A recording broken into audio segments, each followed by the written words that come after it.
Hi there, my name is Martin Newman and I am the Consumer Champion.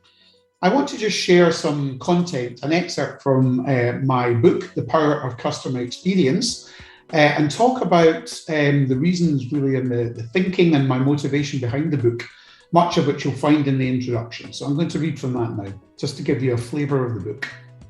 Whether you're a CEO, a CFO, or a Chief Operating Officer for that matter, or an operational head looking after marketing, e-commerce, or other functions, if I told you that if you increased customer retention rates by 5%, you would in turn increase your profitability anywhere from 25 to 95%, would you take customer retention more seriously?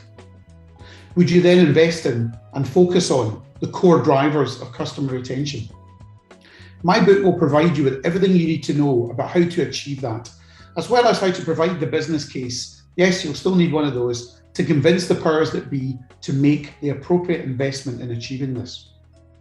By reducing customer churn and keeping your customers, you're not only building your customer base, more importantly, you're most likely creating fans, which in turn means they tend to amplify their thoughts about your brand, both on social media channels, as well as face-to-face with family, with friends, and with work colleagues. In essence, they become an extension of your marketing department because they become advocates for your brand.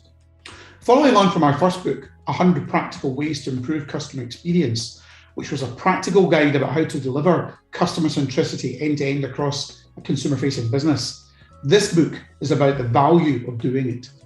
The book is packed full of examples, it's packed full of case studies of consumer-facing businesses from the hospitality, automotive, retail sectors who have been highly commercially successful as a result of putting customers first. And it covers all the key drivers that have made these businesses successful in the first place.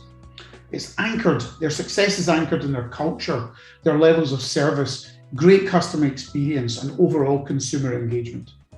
It seems crazy to have to write a book about the value of being truly customer-centric. However, I believe there is a need to do so.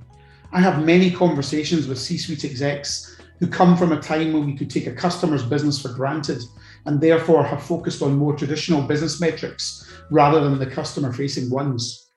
As I mentioned in the preface of my book, that change that many CEOs missed began in 1994 with the democratization of retail.